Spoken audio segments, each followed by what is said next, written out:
giyera. Okay, ano nakikita ninyo dyan? Okay, nakikita ninyo ay giyera. Giyera. O, yan. Giyera. Okay, so, naniniwala ba kayo na ang bawat isa na tumanggap sa Panginoong Jesucristo, nandito siya sa puso natin, di ba? Target na kayo ng kaaway. Target tayong lahat ng kaaway. So, nagigets ninyo na pagka ang Panginoong Jesucristo, tinanggap ninyo sa inyong puso, nagliliwanag na kayo in the spiritual realm. Kaya kitang-kita na kayo ni Satanas. Kaya anong gagawin ni Satanas? Padadalhan ka na matinding kahirapan, padadalhan ka niya ng mga problema, padadalhan ka kasi nga para masiraan ka ng loob at hindi ka na manampalataya sa Panginoon. Di ba minsan dumarating yung tayo na sabi natin, bakit nagawin ganito yung buhay namin? Hindi naman ako gumagawa ng masama, wala naman akong ano, inagabyado na ako, bakit ganito sobrang hirap? Kasi nga sinanin yun. Ngayon, paano ka makakalaban kung hindi ka close doon kay Kristo? Paano ka makakalaban sa kapangyarihan ni Satanas?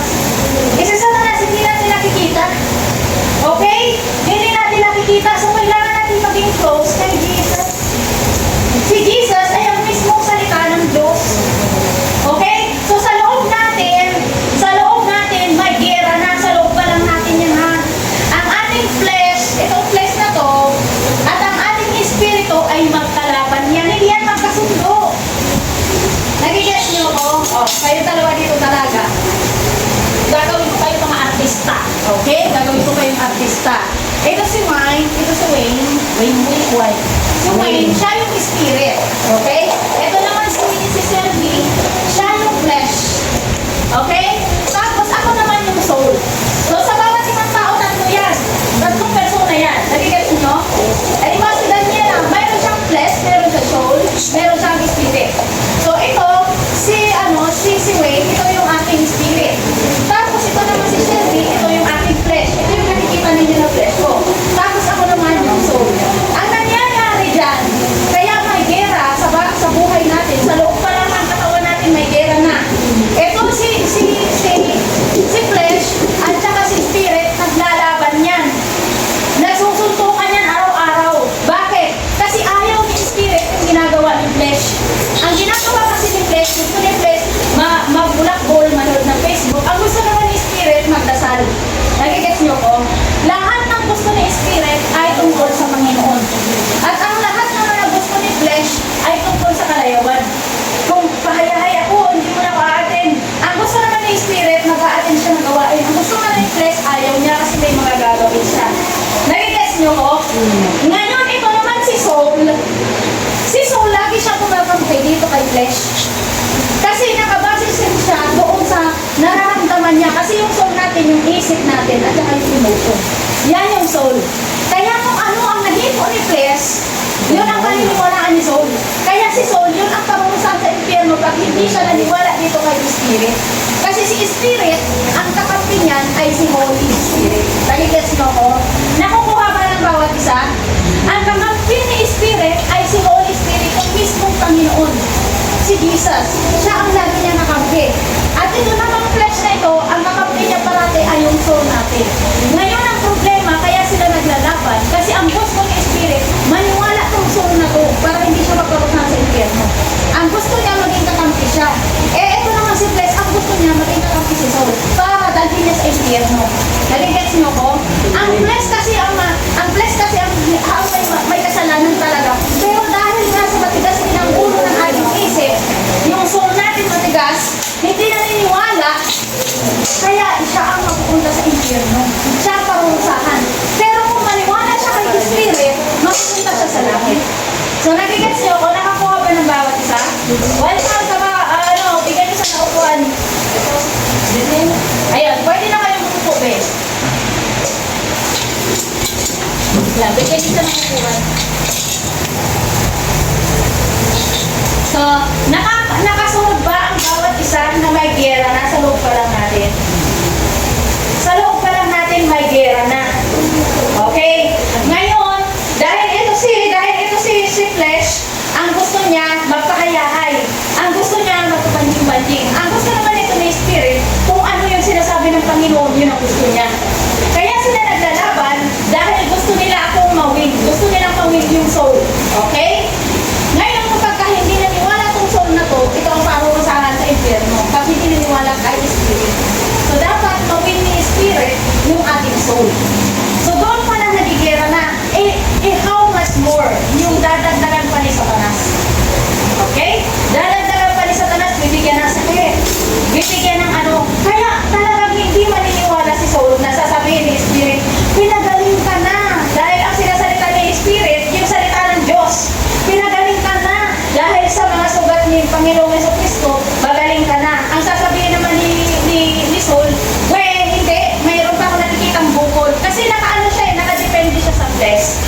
Okay? So kaya matindi ang labanan. Ngayon, alam naman ng Panginoon na wala tayong laban. Okay? Wala tayong laban sa kapangyarihan ng kaaway. Kaya tayo ay binigyan ng Diyos ng armas. Alam niyo ba na bawat isa sa atin may armas? Yun nga lang hindi natin ginagamit dito. Okay? Walang antok-antok. Para magamit natin yung ating armas. Sabi ng Panginoon, put on the full armor of God. Yan ang title ng ating topic for today. Put on the full armor of God. Okay? Alam ng Diyos na wala tayong laban sa kapangyarihan ng kaaway, kaya nagbigay siya ng armas sa bawat isang tumatangkap sa Panginoong Jesus upang tayo ay makapanagbupay laban sa kaaway. Everyday na nakaharap tayo sa laban, kaya napakahalaga na ginagamit natin ang ating armas na kaloob ng Diyos. Okay? Iisa-isahin natin ano ba itong mga armas na ito na kaloob ng Panginoon. Ano ba itong armas na ito na kaloob ng Diyos? Ano?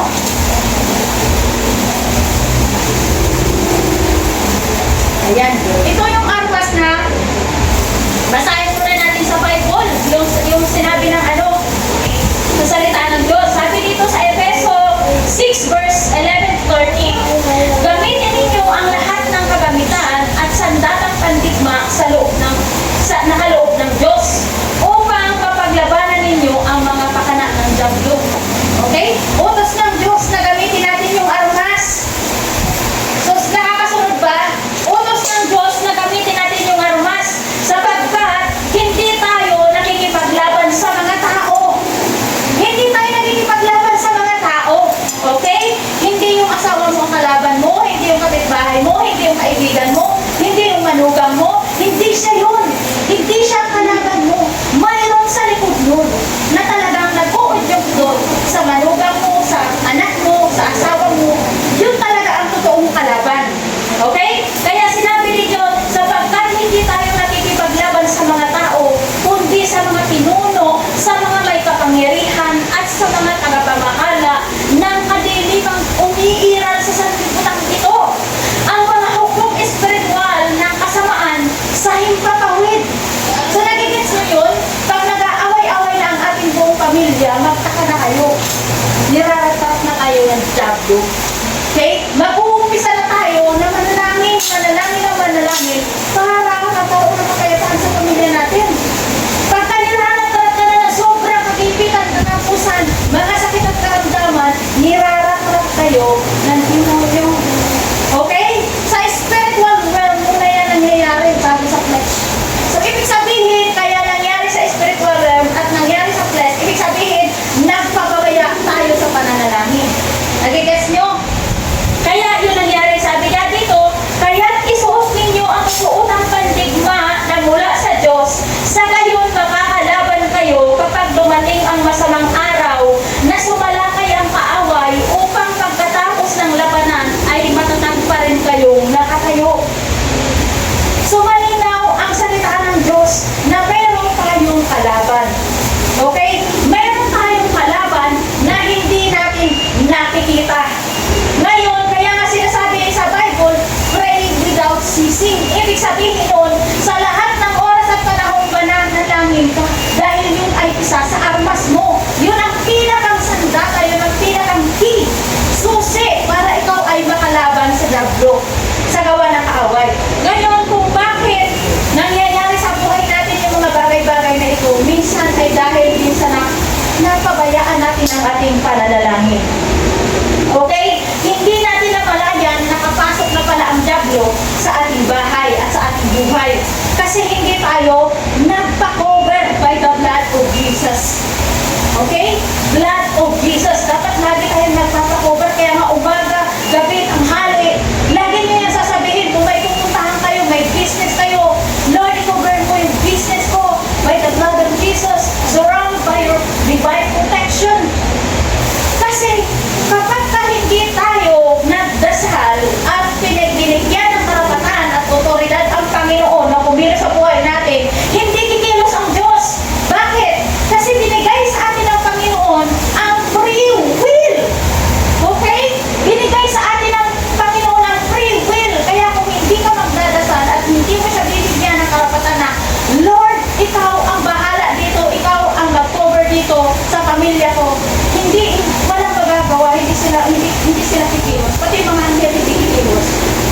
hindi ka nagdasal. Kaya ka-importante ang panalangin. Kasi binigyan tayo ng authority ng Panginoon na pumili. May free will tayo. Kaya nga kung hindi mo siya bibigyan ng karapatan sa araw na ito, Lord, sa araw na ito, ikaw ang may karapatan sa aming buong pamilya. Ibinibigay ko ang lahat ng karapatan sa iyo lamang, Panginoon. So, maghahalik na ang Panginoon sa pamilya nyo. Kahit dumating ka sa Satanas, may mga anghel na nagpuprotekta sa buong pamilya nyo. Finances nyo, health ninyo, lahat ng aspeto ng buhay ninyo, ipapakover ninyo yan sa Panginoon. Kung hindi ninyo yan, bibigyan ng authority ang Panginoon na i-cover yan, hindi rin siya kikilos. Kasi ang mangyayari nyo, hindi siya tapat. Kasi binigyan tayo ng pariwal eh. Ikaw ang magdidesisyon. Kaya nga minsan pag nasasadlak tayo sa mga problema at kabibuan, walang ibang umiyak kundi ang Panginoon. Sabi niya, anak, bakit kasi sila nananalangin? Hindi natin niya naririnig. Kasi malayo tayo sa kanya. Pero durug-durug ang puso niya. Kasi nga hinihintay niya na manalangin ka. Nabigyan mo siya ng karapatan sa buhay mo. Okay? So, ano lang itong unang-una na sandata? Ito yung sandata. Belt of truth. Yung sinturon daw ng katotohanan. So, napakahalaga na sinturon ng katotohanan na sinusuot natin. Ano daw ang ibig sabihin nito? Symbolize the foundational of Christian virtues of absolute honesty and integrity and adherence to God's teaching, which protects individual from deception and moral compromise. Minsan kasi may nilalagay si Satanas na kakaiba sa ating mga isip. Sabihin niya, uy, wala ka ng pag-asa. Di ba minsan nararamdaman yun, ganyan kahirap ang inyong buhay, wala na yan, hindi na kayo niyan maa-asenso, at saka late na, matandaan na kayo, wala na ganyan mga negatibo. Pero kung alam mo ang katotohanan sa salita ng Diyos, hindi ka niya maluluko. Kasi alam mo ang salita ng Diyos na mahal ka ng Panginoon. Hindi, mayroon, sabi ng Diyos, for I know the plans I have for you, declares the Lord. Jeremiah 29:11. Kaya napakahalaga na sa ulat natin ang mga pangako ng Diyos. Kasi yun ang ipangbabato natin kay Satanas. Kasi once na naniwala tayo kay Satanas, papasok na kung ano yung kamalasan na gusto niyang mangyari sa buhay mo. Kaya napakahalaga kung sino ang ating paniniwalaan. Kaya yung soul natin, napakahalaga niya na dapat ma-renew yung utak natin na huwag nating paniwalaan kung ano yung mga kasinungalingan ni Satanas. Minsan may mga kasinungalingan din ang ibang mga tao. Okay, sabi dito, kaya maging handa kayo, ibigkis sa inyong baywang ang sinturon ng katotohanan at isuot sa dibdib ang baluti ng pagkamatuwid ng katuwiran. Okay, sabi dito, isusuot natin yung katotohanan. Kasi minsan may mga tao na nagsisinungaling. Okay? Minsan, example na lang dito nakadalo ka sa isang church, nagkakanap ka ng Panginoon, pero ang turo nila doon, si Kristo daw ay tao lang. Si Kristo daw ay propeta lang. So, mapapahama ka sa ganun. Kung wala kang alam sa katotohanan. Kasi syempre,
pagtitiwalaan ang Panginoon lamang. Okay? Number 2, na armas. Breastplate of righteousness. Ito, yung mga sandata ng mga nanggigera, di ba? Mayroon silang baluti sa dibdib. Baluti sa dibdib, ano na ibig sabihin?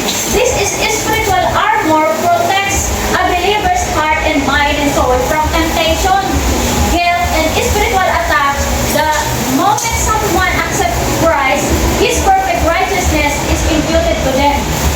So, kapag daw tinanggap natin si Jesus Christ sa ating puso, di ba tinanggap na natin si Jesus Christ sa ating puso, yung pagiging perfect ni Jesus Christ, siya na ang magiging makikita ng Ama sa atin. Okay? Si Jesus Christ ang ating righteousness sa harap ng Ama. Halimbawa si Ate Birin, pagharap niya sa Panginoon, alam mo kung ano makikita ng Panginoon ng Ama? Yung puso ni Ate Birin, na ang naman si Jesus Christ. Hindi siya titingin sa mukha ni Ate Birin. Okay? Kaya yan sinasabi na, now, His perfect righteousness imputed to them.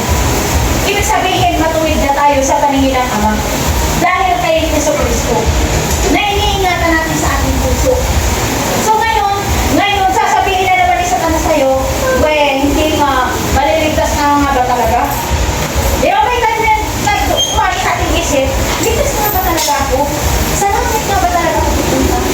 Kasi si Tanin yun, na sinasabi niya na, dahil mo kasalanan, imposible na mapapunta ka sa langit. Pero ikaw na katotohanan. So doon ka aangkla sa katotohanan para hindi ka ma-stress. Okay? So sabi dito, ayun nga, isuot daw natin yung mga armas na yan. Isuot natin yan. Yung katotohanan na tayo ay ligtas na dahil sa Panginoon Jesucristo. Okay? Yung katotohanan na tayo ay ligtas na dahil sa Panginoon Jesucristo. Nakita ninyo yung prodigal son na nakasala sa kanyang ama? Di ba? Kinuha niya yung mana niya kahit buhay pa yung tatay niya. Sabi niya, kukunin ko na yung parte ko. Buhay pa nga yung papa niya eh. Oh, di ba siya yung punsong anak? Alam mo, binigay yung tatay niya. Kasi mahal na yung anak niya eh. Binigay sa kanya, sabay, lumayas yung anak at nilustay yung kayamanan na yun.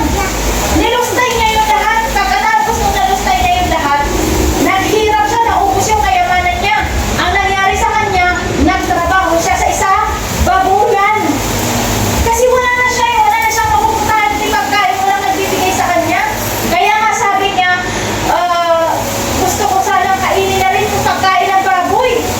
Samantalang yung buhay niya dati, present siya doon sa lahat ng kayamanan ng ama na nasa kanya.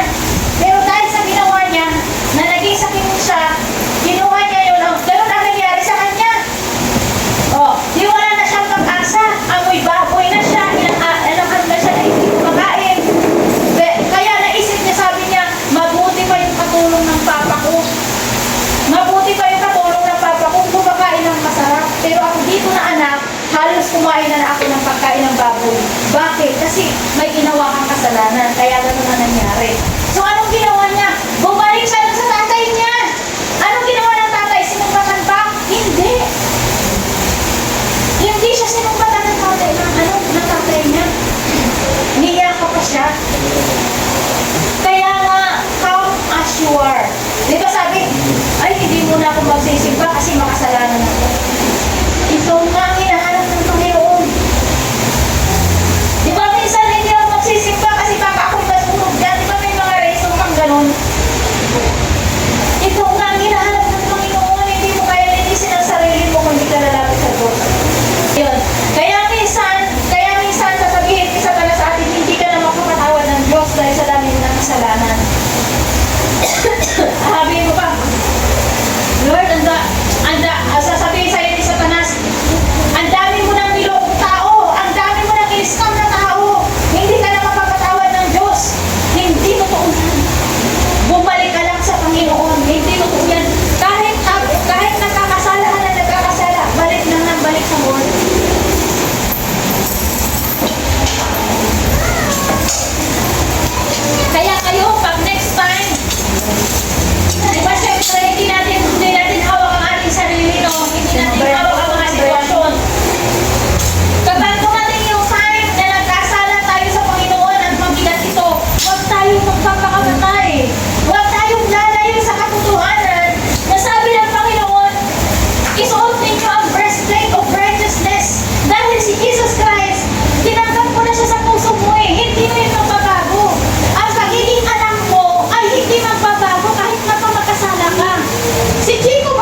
pagkakatasa doon. Inabutan ka na ng last 2 minutes ng buhay mo na nasa kasalanan ka pa rin. Okay? Yun ang tinatawag na isuot ninyo ang breastplate of righteousness. Kasi yan ang mag-iingat sa iyong puso na hindi ka mapalayo sa Panginoon. Kasi dumadating yung time na nagkakasala tayo eh. Tapos nahihiya tayo lumapit sa Diyos. Okay? Nahihiya na tayo lumapit sa Panginoon kasi masyado na tayo makasalanan pa kahit hindi na tayo mapapatawad ng Panginoon. Hindi totoo yan. Hindi totoo yan. Kasi si Jesus Christ, mula nang tinanggap mo siya, nandiyan na siya sa puso mo. At hindi na magbabago ang pagiging anak mo. Kahit magkasala ka.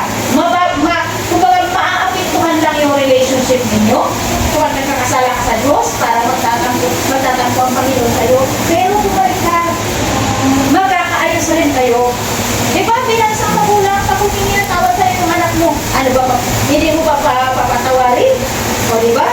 Ganun din ang Panginoon. Walang magbabago. Kaya kung kayo man, diba, ang dami kasi ngayon nagpapakamatay. Wala na yun eh. Wala na pag-asa yung diretso na yun eh. Kung tutuusin, dapat kung meron lang sa mag-share sa kanila, hindi sila magpapakamatay eh. Kung meron lang sanang nag-aabot sa kanila, nag-aabot sa kanila.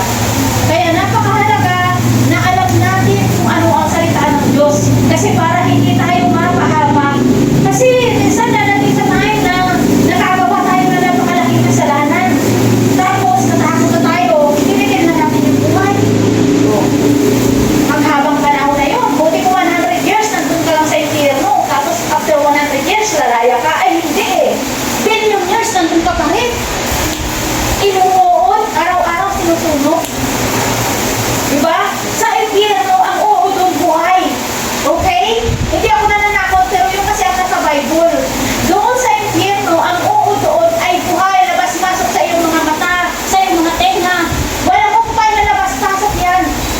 Ngayon, bakit mo nararamdaman kahit kaluluwa ka na? Kasi nga nakakaramdam ang ating kaluluwa. Ito nga yun yung ating isip at emotion. Okay? So, nagigets nyo yun? Oh, yung isip natin at saka yung ating emotion, yan yung pagkatao ng ating kaluluwa. Kaya nga kung nasa impyerno ka na, mararamdaman mo pa rin yung sakit. Kasi yung mismong isip na yan, hindi yan magbabago. Yung natin yan, hindi yan magbabago. Yung flesh mo lang ang iiwan mo dito sa lupa kasi yan maahagnas. Pero yung kaluluwa mo, diretso yan doon sa eternal. Kasi wala tayong kamatayan eh. Magpapalit lang tayo ng address. Sa mga hindi pa nakakaalam, ang kamatayan ay hindi yan ang eksaktong destinasyon ng tao. Yan ay magpapalit lamang ng address. Okay? O kung ang address mo ngayon, nabuhay ka pa ay nasa burong 3. Pag namatay ka na, ang address mo, 2 na lang. It's either absent ka sa langit, matik yun, nasa impyerno ka. Kasi absent ka sa langit. Oh. Eh kung absent ka sa impyerno, matik yun, nasa langit ka. Okay? So wag nating iisipin na pag namatay yung tao, wala na. It's a big no. Maling-mali paniniwala yan. Kasi ang ating buhay, ang ating kaluluwa ay nilikha ayon sa wangis ng Diyos. At ang Diyos ay hindi mamamatay kailanman.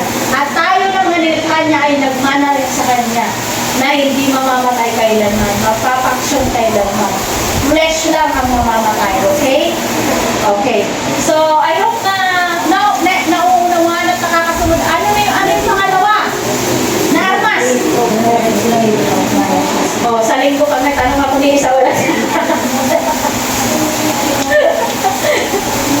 Okay, number 3. Na armas. Shoes of peace. Okay. Ano daw itong shoes of peace? In the same way, the soldier needed durable boots to march. The shoes of peace, which symbolizes a lifelong readiness to share the good news of peace with others. They grant believers to courage and mobility to move forward and navigate the challenges of life with a calm and tranquil spirit. Okay?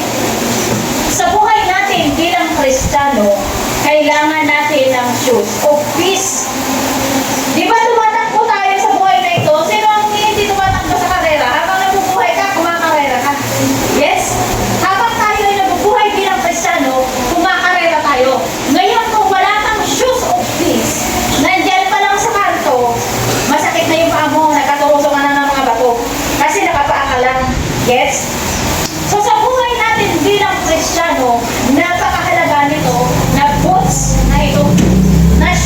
peace na ito. Ito yung pananampalataya mo sa Panginoong Jesus. Sa Panginoong Jesus na sa lahat ng oras at panahon, kakampi mo siya, dala-dala mo ang pag-ibig niya. So bakit kailangan mo ng shoes of peace? Sabi niya, para may peace ka sa iba. So pansinin ninyo, kapag wala kang shoes of peace, madali kang mainis sa iyong kapwa. Natitisod ka eh. Kasi yung mga kapwa natin, yan ang may equivalent na mga batuhan. Sila yung mga nakapaligid sa atin ng mga tao, sila yung mga batuhan, kumbaga. Eh kung wala kang nakaangkla na pananampalataya na mahal ka ng Diyos, at ang pagmamahal ng Diyos na yun ang dapat mong ibigay sa kanila, wala kang pasensya, ama? Pagka sinabihan ka ng di maganda, aba, raratwag ka rin. Kasi nga wala kang shoes of peace. Okay? Bigla ka na lang natitisod na nasasaktan ka kasi. Nasasaktan yung paa mo, kaya titirada ka rin. Pero kung may kapayapaan ka sa loob mo, kahit ano ang marinig mo sa kapwa mo, kahit anong ugali na meron ng kapwa mo, kapwa-mahal pa rin ang igaganti mo. Kasi alam mo na may suot na kapayapaan. Dala-dala mo ang Panginoong Jesucristo. Na alam mo na sa sarili mo na mas pinagpapala ng Diyos ang nagpapasensya at nagpapakumbawa. Kung sino man ang maibigin sa kapayapaan, siya pa ang pinagpapala ng Panginoon. Ang sabi dito, isuot ninyo ang sandalyas ng pagiging handa sa pangangaral na magandang balita ng kapayapaan. O halimbawa, pupunta ka doon sa kapitbahay mo, may kinismisan sa'yo na tapos nakakainit ng ulo. O, anong gagawin mo? Isusuot mo yung boots mo para hindi ka masaktan. Yes? Para kapayapaan pa rin ang hatid mo sa kanya. Papayuhan mo siya ng tama. Okay? Kasi kung wala ka suot-suot ng ganyan, titirada ka kaagad eh. O, babanatan mo agad kasi nga, natisod ka eh. Para siyang bato na matulis sa paa mo. Ayun, manunuklaw ka rin. Sabi dito, lagi mong sumuot ang sandalya sa pagiging handa sa pangangaral ng balita ng kapayapaan. Sa pagtakbo natin sa buhay na ito, bilang Kristyano, madali tayong matitisod. Hindi natin suot ang shoes of peace. Matitisod talaga tayo kasi hindi natin suot ang shoes of peace. Sabi niya, subukan mo lumakad sa buhay na ito na wala kang suot na sapatos. O sandalyas, tisod na tisod ka kaagad sa mga batuhan. O, sino yung mga batuhan? Yun yung mga kapitbahay mo, kamag-anak mo, kapamilya mo. Okay? O, ibig sabihin nun,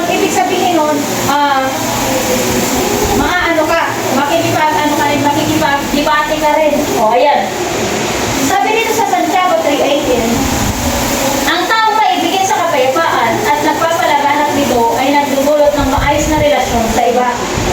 O, di ba? Ang ibig sabihin ng shoes of peace, pinakasentro niya is relasyon sa kapwa. So, nagigets niyo ako, hindi kasi mahalaga dito kung sino yung tama o mali. Hindi mahalaga yun sa Panginoon eh. Ang mahalaga sa Panginoon kung sino yung may puso na handang magpahiluhod. Okay? Kahit na siya yung tama, handa pa rin siyang magpahiluhod. Yun ang tinitingnan ng Panginoon. Okay? Di ba minsan, debate ng debate, argumento ng argumento. Hindi mahalaga sa Diyos kung ikaw ang tama eh, at ikaw ang mali, ay sila ang mali. Hindi mahalaga yun. Hindi mo kailangan i-prove sa kanila na ikaw ang tama at sila ang mali. Hindi mo kailangan i-prove sa kanila yun. Ang kailangan mo lang i-prove sa Panginoon na may puso kang handang magpahiluhod at magpakumbaba, alang-alang sa inyong relasyon. So nakakasunod po ba ang bawat isa? Naiintindihan po ba kung ano ibig sabihin ng shoes of peace? Okay, sabi dito sa Romans chapter 12 verse 19, do not avenge yourselves, beloved, but leave room for God's wrath. For it is written, vengeance is mine, I will repay, says the Lord. So ang ibig sabihin nito, kahit ginawang ka ng masama, huwag kang maghihigante. Ibigay mo ito sa Panginoon. Kasi sabi ng Panginoon, siya ang maghihigante. Eh kung wala kang shoes of peace, nilagay mo na sa kamay mo yung maghihigante. Gumanti ka na. O diba? Kaya napakahalaga na nakaangkla ang iyong pananampalataya sa katotohanan sa kung ano ang salita ng Diyos. Kasi hindi mo naman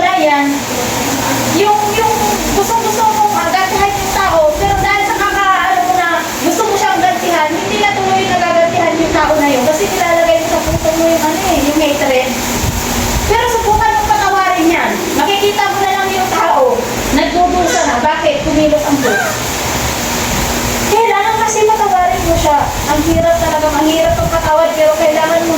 Gusto mo makaganti doon sa tao? Patawarin mo. Dahil kikilos yan ang Diyos. Ang Diyos na nagpapausap. Nakakaano nga eh, nakakaano nga ang mga pamamaraan ng Panginoon. Yung gusto mo, gigil ka maghigante, pero kailangan mo patawarin para si Lord ang gumante. Mas malupit pag si Lord ang gumante. Kasi kung halimbawa ikaw ang gaganti, baka konti lang yun yung ano, pero pag si Lord ang gumante, generation to generation, mamalasin. So kaya yan ang napakahirap na sasakupain nila o kakalabanin nila ang mga tunay na sumasampalataya sa Panginoon. Noong mga tunay at totoo na pinananganan ng Diyos, delikado yan. Kasi once na ikaw ay nanalangin sa Panginoon, lagot ka, yung nag-aano na yan, yung umaaway sa'yo, yung nang-aano sa'yo, nang-api sa'yo. Kasi ang Diyos ang gaganti. Ang problema nga lang talaga niya talaga, pag ang Diyos ang gumanti, generation to generation, hindi lang sa Kanya. Pati mga anak niya at ako kasali.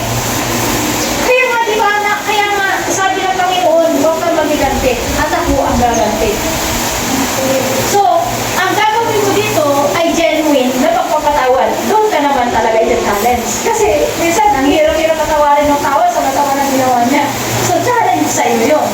Kung gusto mo na si Lord kumante, talagang patatawarin siya. Kasi hanggat may hatred ka dyan, hindi makakakilo si Lord eh.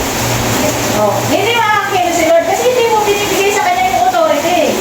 Oh, kapag ka naibigay mo sa Lord yung authority, yung free will mo kasi ang hinihintay ng Diyos dyan eh. Yung free will mo. Oh, pagka binura mo na sa puso mo, Lord, pinapatawad ko na siya. Ikaw na ang bahala sa kanila. Pagpalahin ko sila kung ano man. Titiratan ano na yan din ang Panginoon. Para ano? Bakit sila bibigyan ng matitinding mga kung ano man ang mga pagsubok? Kasi para magbalik loob sila sa Diyos at ma-realize nila yung ginawa nila sa'yo ay mali. So, ganun ang Panginoon. So, kaya nga lang talaga, kailangan talaga natin na magsakripisyo para ang Diyos ang makakilos. Kasi tayo talaga ay nabubuhay sa free will na pinagkaloob ng Panginoon. Kaya kung hindi tayo mananalangin at ibibigay ang otoridad sa Panginoon, ibawa sa araw na ito, hindi ka nanalangin, ang papasok na na si Tanim. Kasi hindi mo binigay ang otoridad sa Diyos eh. Matik na yun, si Tanim na ang dyan, oo pa. Kaya nga sabi niya, punuin ninyo ang inyong mga isip ng salita ng Diyos. Kasi pagka-empty yan, pupunan niya ni Tanim. Matik yan, hindi mo pwedeng neutral ka na wala kang laman. Hindi mo pwede. Hindi mo pwedeng walang laman ng isang lalagyan. Pupunan at pupunan yan. Kaya bago pa yan punan ni Tanim yung isip mo, papunan mo na sa Diyos yan. Okay? Number 4. Na armas, shield of faith. Shield of faith, this means guarding your heart and mind with trust in God and the truth of Scripture when facing a trial, anxiety, or discouragement. Historical context, Roman soldier would soak this in water before battle to extinguish the flaming arrow. So ito daw, napanangga na yan, panangga yan, di ba, sa mga lumiliyap na mga araw, diba, sa gera, ganun yun, panangga yan, ang ginagawa nila, sinusok nila yan sa tubig, binababad nila yan sa tubig bago sila humarap doon sa gera, kasi para pag, ng mga araw na nagliliyap, hindi na, mamamatay na yung kalasok na nagliliyap, kasi nga, basa, di ba? Basa, sinusok nila yan. So, ano ang ibig sabihin niyan sa ating buhay? Bakit nilagay sa Bible yung ganyang paghahambing? Okay? So, ang ibig sabihin niyan, soak in this water before battle. Ibig sabihin niyan, mag-soaking ka sa presensya ng Diyos. Para pagdating ng pagsubok, mamamatay ka agad ang mga parasok ng diablo. Kasi, puspos ka ng banal na espiritu. Yun ang ibig sabihin yan. Ibig sabihin, mag-soak ka in prayer. Okay? Magagamit mo ang armas, ma-activate mo ang armas na yan sa pamamagitan lamang ng panalangin. Walang iba. Panalangin at pagbabasa ng Bible. Yan dalawa na yan, mahalaga yan.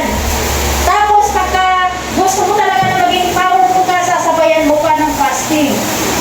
Okay? Yan ang ibig sabihin ng mga armas na yan. Sabi dito, lagi ninyong gawing panangga ang pananampalataya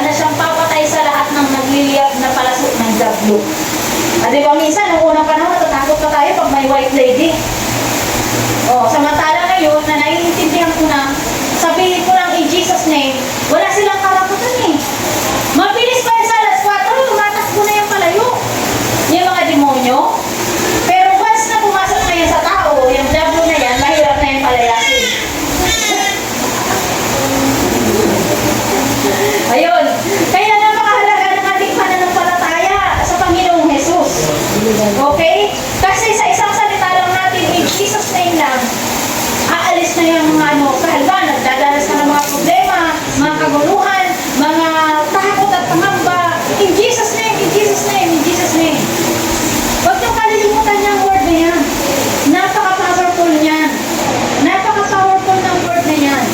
Halimbawa, matigas ang ulo ng anak mo, in Jesus name, tingnan mo lang kung hindi maglayas yung nasa utak ng anak mo.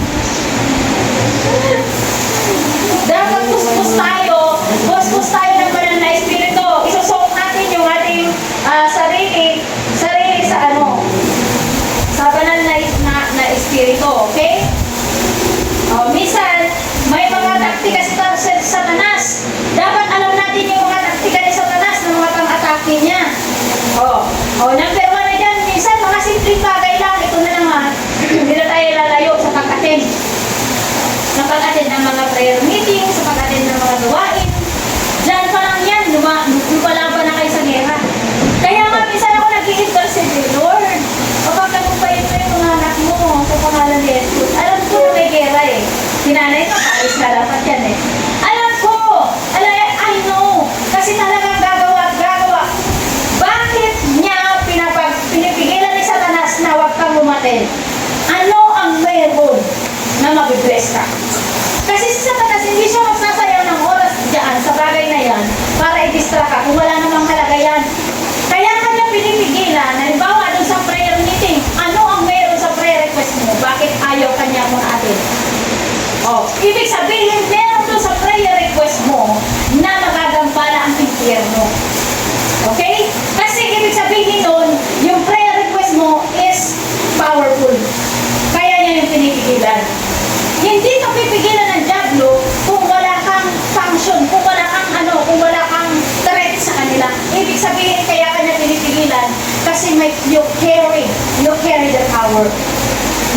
So kaya dapat kapag dumadating yung time na yan na ang diablo umatake, alam mo yung mga atake ng diablo, yun ay palayuin ka sa Panginoon. Yun ay hindi ka makaano sa mga gawain, number 1 yan. Yan ang number 1 mga atake. Simple lang, pero atake na yun. Okay? Sabi, wag ka muna magsimba ngayon. Sa susunod ka na lang magsimba. Pero sa susunod yan, mayroon na naman niya siyang i-implant sa utak mo. Para hindi ka na naman makasimba. So, lagi nyo papansinin mga kapatid, ang mga atake ni Satanas magdasal kayo. Pag naisip nyo yun, sasabihin nyo lang in Jesus name. In Jesus name, ang gusto kong mangyari sa buhay ko ay kalooban ng Panginoon. In Jesus name, lumayas ka Satanas. Alam mo, kapag pumasok yan sa isip mo, sabihin mo na kagad in Jesus name. Makikita mo lilinaw yung isip mo. Ay, kailangan ko pala yung palang mabibigay sa akin ng buhay. Diba? Bakit ba ako nag-i-entertain? Kasi sige ba, i-entertain niya kasi yung ahas eh. Kaya ang nangyari, gumanda yung paningin niya sa prusas eh. Kung hindi niya in-entertain, sinasagot-sagot niya kasi yung ahas, hypnotize na lang eh. Diba? Kaya yung hypnotismo, hindi yan ngayon nangyari. Yung unang panahon nangyari na, doon para sa Eden. Okay? Once na in-entertain natin sa utak natin yung mga dinidikta ni Satanas, magugustuhan natin yan. Magugustuhan natin yan ang hindi natin namamalayan. So kaya dapat pag once na pumasok na sa isip mo, sabihin mo lang, I rebuke you in Jesus name. And then babalik ka na sa tunay mong pagkatao. Okay? So, gusto ko na maliwanawan ninyo na sa buhay na ito, marami tayong kaaway. Hindi natin nakikita. In spiritual realm. Kaya kailangan maging alerto kayo sa inyong mga buhay. Kasi sa halip na mararanasan na natin yung masaganang pagpapala ng Panginoon, si Taning yan eh. Si Taning yan na naghihinter sa'yo, huwag kang magkaroon ng relasyon sa Panginoon para hindi mo maranasan ang biyaya ng Diyos. Ang masaganang pagpapala niya. Hinihinder niya yan. Hinihinder niya talaga yan. So kaya dapat maging alerto tayo mga kapatid. Sabi nga dito, makapangyarihan ng salita ng Diyos na kay Jesus. Sabi niya, that at that name of Jesus, every knee should bow in heaven and on the earth and under the earth, and every tongue shall confess that Jesus Christ is Lord, to the glory of the Father. Nakasulat yan sa Philippians 2:10 and 11. Ibig sabihin, sa pangalan talaga ni Jesus, talagang magsisilayas ang mga demonyo. So, galingin ninyo sa bahay ninyo, lagi kayo nag-speak ng pangalan ni Jesus. I speak the blood of Jesus over my family. I speak the... Kahit ang mukha kayo baliw, wala kayong uhayaan niyan kasi naglalaban tayo in spiritual world. Ang kalaban natin, hindi natin nakikita. Okay? Kaya pag-uwi ninyo sa mga bahay niyo, lahat ng mga pintuan, mga atendant, speak niyo ang pangalan ni Jesus. I pray the blood of Jesus. I pray the blood of Jesus dito sa bandang ito, sa mga anak ko, sa ano. Kahit saan, sa ano ninyo. Kasi may mga demonyo na diyan na umaali-aligid na hindi natin nakikita. Okay? Na nagpapahirap sa ating mga pamumuhay. Okay? Ano na tayo? Next na tayo, helmet of salvation. Ito yung armas natin na sa ating ulo. Ito yung helmet. Ayan o. Ayan yung helmet. Ibo, pakiayos mo yung ano.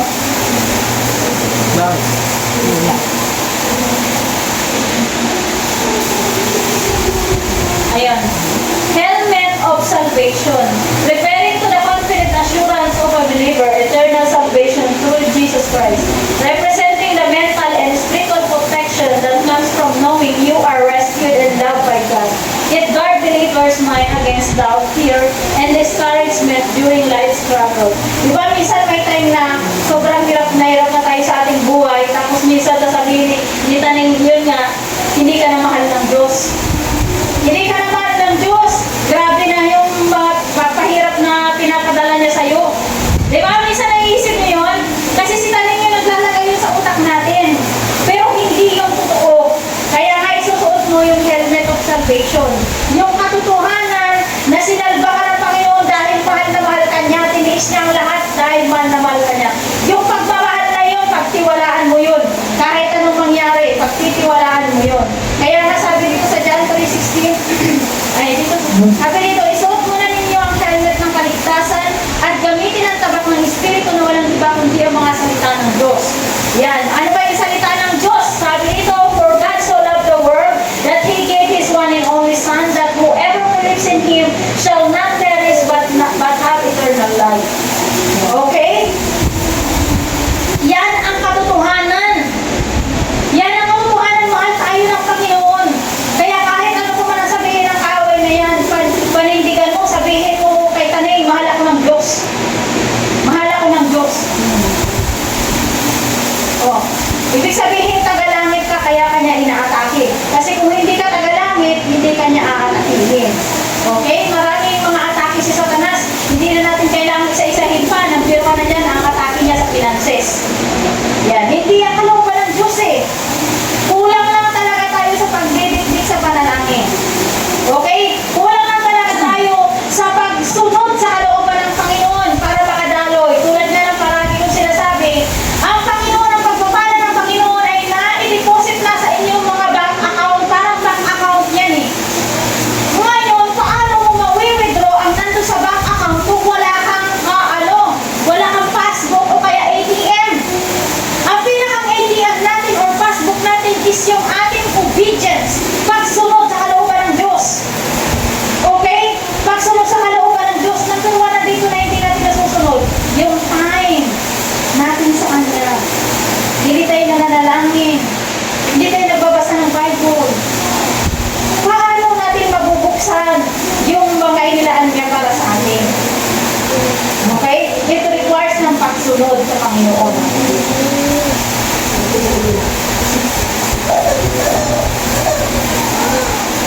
Yeah. Sabi dito sa Matthew 7, verse 21, hindi lahat ng tumatawag sa akin, Panginoon, Panginoon, ay papasok sa karya ng langit, kundi ang mga tao lamang na sumunod sa kalooban ng aking Ama na nasa langit.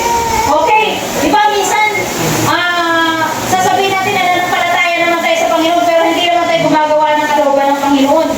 Sabi dito sa maliwanag na nasulat sa Bible, sa Matthew, hindi lahat ng tumatawag sa Panginoon ay papasok sa langit. Bagkus yun lamang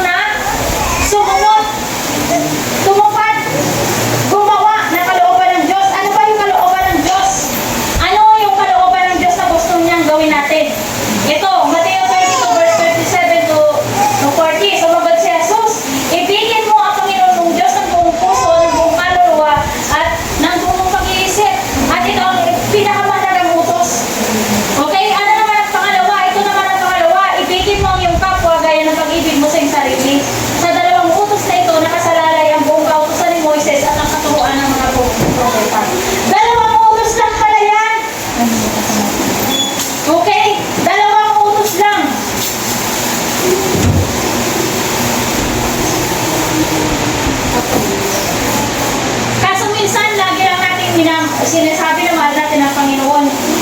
Pero hindi tayo marunong magmahal ng kapwa. Rejected. Kailangan may pagmamahal din may pagmamahal din tayo sa ating kapwa. Ano pa daw yung susundin natin? Ano pa daw yung gagawin natin na kalooban ng Diyos para tayo makapasok sa langit? Ito pa. Mateo 28 verse 19 to 20. Therefore you go and make disciples of all nations, baptizing them in the name of Jesus and the Father of the Holy Spirit, and teaching them to obey everything and I have commanded you. And surely I am with you always to the very end of the age. So yan pala ang utos din ng Panginoon. Bago umakyat si Jesus, yan ang bahabilin niya. Para yan sa ating lahat, hindi yan para sa mga disipulo lang. Para yan sa ating lahat. Utos ng Diyos na ibahagi natin ang salita ng Diyos sa iba. Bakit? Kasi kailangan natin mamunga. Okay? Harap tayo sa Panginoon, wala tayong bunga. Ano ginawa ni Jesus doon sa sa igos na walang bunga? Pinatay niya, sinumpa niya. So kailangan natin mag-share, mga kapatid. Kailangan natin i-share sa ating asawa, mga anak, para sila din ay maligtas. Yun kasi ang utos ng Panginoon. Ang sabi niya sa Matthew, hindi lahat ng tumatawag sa aking Panginoon ay papasok sa langit. Bagos yung lamang na sumunod at gumawa ng kalooban ng Diyos. Ang kalooban ng Diyos, ibahagi mo yung salita ng Diyos sa ibang mga tao para sila din ay maligtas. Kasi lahat ng tao, halos lahat ng tao ay mahal ng Diyos. Kahit ang sama-sama pa niyan, mahal niya ng Diyos. Okay, napakahalaga ng isang kaluluwa sa Panginoon. Isang kaluluwa lang ang maligtas, ha? Isang kaluluwa lang. Libo-libong anghel ang nagkaka-party sa langit. Nagpa-party sila dahil sobrang kasiyahan nila. Kaya mga kapatid, sundin natin kung ano ang kalooban ng Panginoon. Kasi dito nakasalalay ang ating pananagana sa buhay, sa ating pagsunod. Okay, last. The sword of the Holy Spirit. Ito yung espada. This is the key piece of the spiritual armor described in the Bible. It is both an offensive and defensive weapon used to fight spiritual battle, resist temptation, and defend against deception by speaking God's truth. Okay, yan ang pinakasandata natin, yung salita ng Diyos. Di ba yung salita ng Diyos? Sabi dito sa Hebrews 4 verse 12, the sword of God is living and active, sharper than any double-edged sword. It penetrates even to dividing soul and spirit, joints and marrow. It judges the thoughts and attitudes of the heart. Sabi naman sa Tagalog, ano raw sa Tagalog? Kayo nga ang bumasa sa Tagalog, ano raw sa Tagalog? Basahin nyo nga.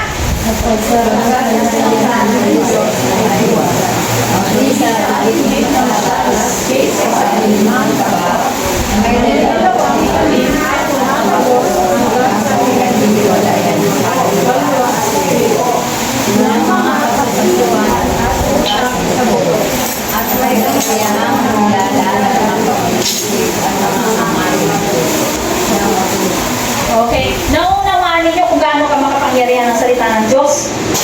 Yung kriminal, kaya niyang baguhin sa salita ng Diyos. Pansinin nyo ha, sandamukan ng mga libro ang basahin ng isang kriminal. Pag binasa niya kahit sandamukan yan, kriminal pa rin yan pag nabasa niya yung lahat. Pero once na bumasa ng Bible yan, yung kriminal na yan, magiging pastor yan. Maniwala kayo. Yung lasenggo, pabasahin mo ng sandamukan ng mga libro, ng mga pangmatatalino na libro. Pag natapos niya yun, lasenggo pa rin siya. Pero subukan mo na basahin niya ang Bible. Pag nabasa niya yung Bible, mawawala yung pagiging lasenggo. Kasi makapangyarihan ang salita ng Diyos. May kabilang talas siya. Tumatakbo sa kasuan hanggang sa pag-iwalay ng mga buto. So, di ba minsan mayroong galit na galit, sobrang galit. Pero once na nasyaran mo na salita ng Diyos, nawawala bigla yung galit niya. Di ba? Ang salita ng Diyos ay nagbabago. Nagbabago ng buhay ng isang tao. Di ba minsan, pansinin nyo ha, kung sumunod sa salita ng Diyos yung isang tao, hirap sa buhay, because na ikaw. Pero, 5 years from now, kapag pinagpala yan ng Panginoon, di ba? May libro ba? May ibang libro ba na kaya gumago ng ang buhay ng isang tao. Yung isang mahirap na masenso ang buhay. Meron bang iba? Walang ibang Bible lang. Okay? Bible lang.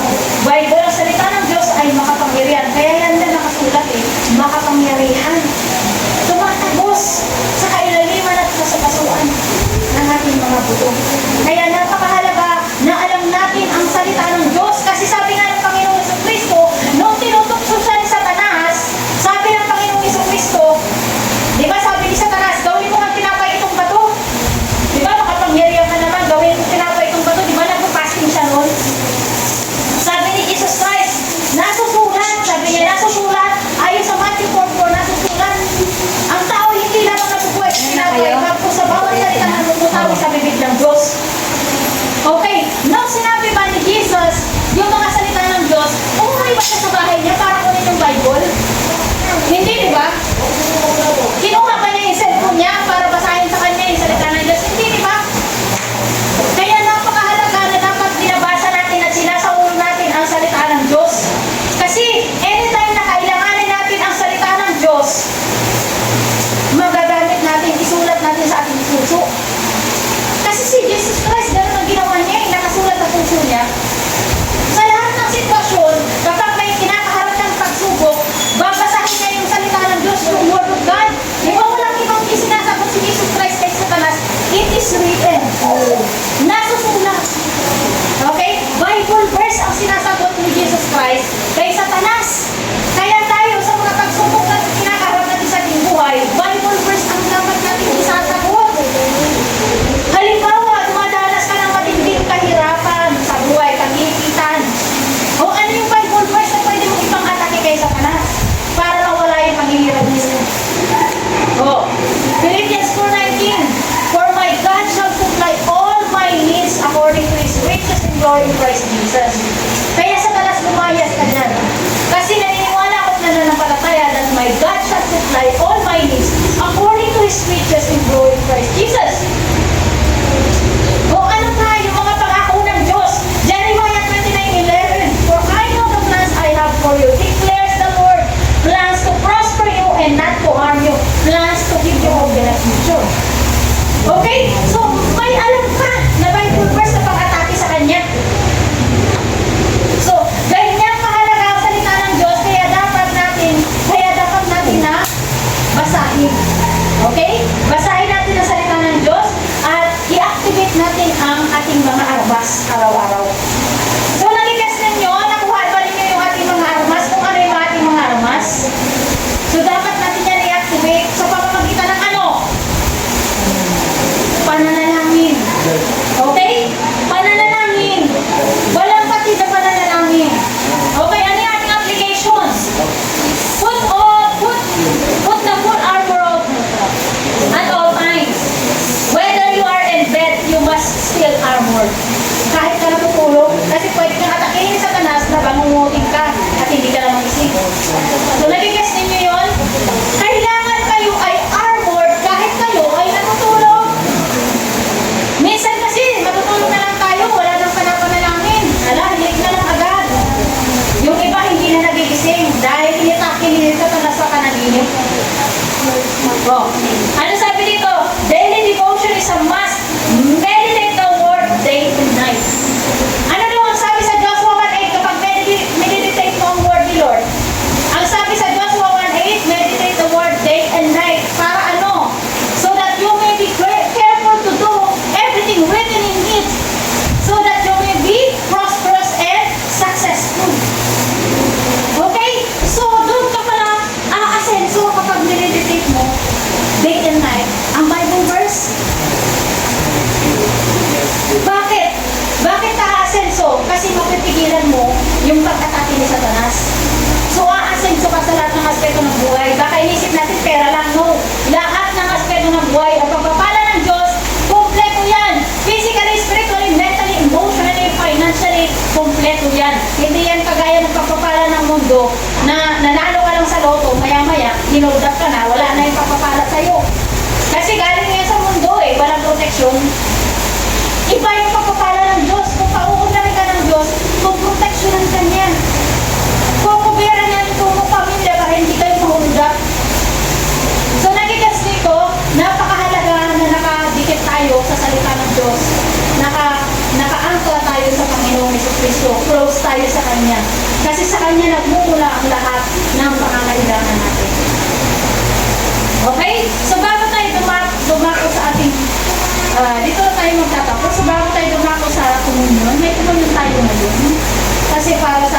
end of the month. So, may tumingin tayo ngayon. So, gusto ko munang ipaliwanag, ipakita sa lahat ng mga bago kayo mag-partake ng komunyon. Yung iba nakakaalam na nito, ano? Okay, yung iba hindi pa nakakaalam. Okay, listen carefully. Kahalagahan ng komunyon. Okay? Kasi ang komunyon may blessing, pwede kang gumaling sa mga sakit at karamdaman. Pero kapag hindi mo alam yung halaga nito, pwede rin itong makasama sa'yo. Okay? Okay, basahin natin para maintindihan natin kung ano ang kahalagahan ng komunyon. 1 Corinthians chapter 11 verse 27 to 31.